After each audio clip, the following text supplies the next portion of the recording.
মক্কা এবং মদিনা ইসলামী শরীয়তে তার গুরুত্ব কতটুকু। আল্লাহ রাসূল সাল্লাল্লাহু আলাইহি ওয়াসাল্লাম তিনি বেড়ে উঠেছেন, জন্মগ্রহণ করেছিলেন মক্কায়।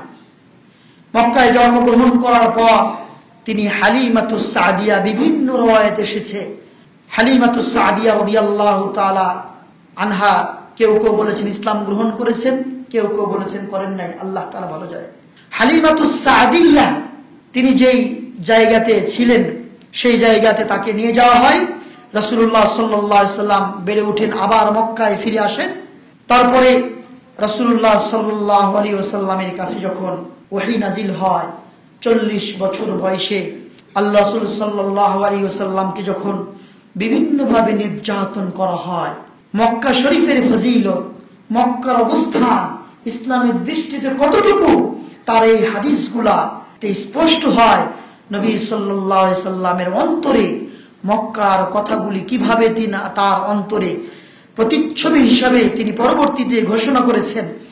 আল্লাহ রাসূল সাল্লাল্লাহু আলাইহি ওয়াসাল্লাম কোন একদিন আল হাজরাওয়া নামক জায়গায়, মক্কা শরীফের উঁচু জায়গায় উঠে তিনি বলছিলেন, মক্কা কাবা শরীফের দিকে মুখ করে বলছিলেন, আল্লাহি ইন্নাকি ইল্লা খায়রু আরদিল্লাহ।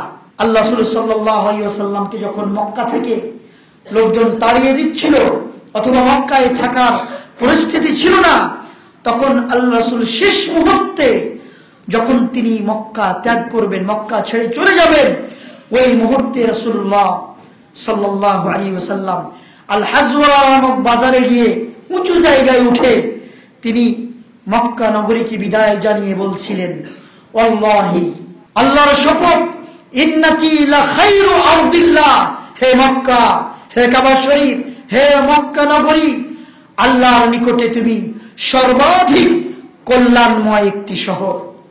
ওয়া হাব্বু আরদিল্লাহি ইলাল্লাহ, এবং আল্লাহর নিকটে সর্বাধিক প্রিয় শহর, প্রিয় নগরী মক্কা নগরী। ওয়ালাউলা আন্নী উখরিজতু মা মিনকি মা খারাজতু, আল্লাহর শপথ করে বলছি, আল্লাহর নবী বলছেন, হে মক্কা নগরী, তোমার এই নগরী থেকে যদি আমার কওম, আমার জাতি আমাকে বের করে না দিত, আমি কখনো এই মক্কা নগরী থেকে বের হতাম না।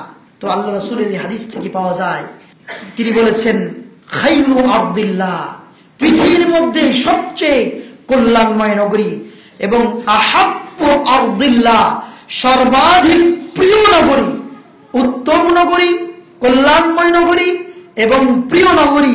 এই হাদিসটির মধ্যে এসেছে, এটি মুসনাদ আহমদে এসেছে এবং সুনানে তিরমিজি এবং ইবনে মাজাহ এসেছে। ইমাম আলবানী রাহমাতুল্লাহ হাদিসটিকে বিশুদ্ধ বলেছেন। প্রিয় উপস্থিতি, আল্লাহ রাসূল সাল্লাল্লাহু আলাইহি ওয়াসাল্লাম তিনি আরেকটি হাদিসে বলেছেন যে মক্কাকে আল্লাহ তাআলা নবী ইব্রাহিম আলাইহিস সালাম সংরক্ষিত এবং সম্মানিত বানাইছেন, এবং আমি মুহাম্মদুর রাসূলুল্লাহ সাল্লাল্লাহু আলাইহি ওয়াসাল্লাম মদিনা শরীফকে আমি কি করেছি, সম্মানিত সংরক্ষিত বানাইছি।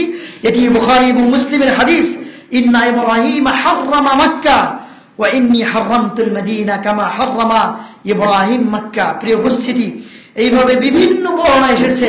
তাহলে মক্কা এবং মদিনার ফজিলত নিঃসন্দেহে ইসলামের ইতিহাসে এবং ইসলামের দৃষ্টিতে গুরুত্ব অপরিসীম।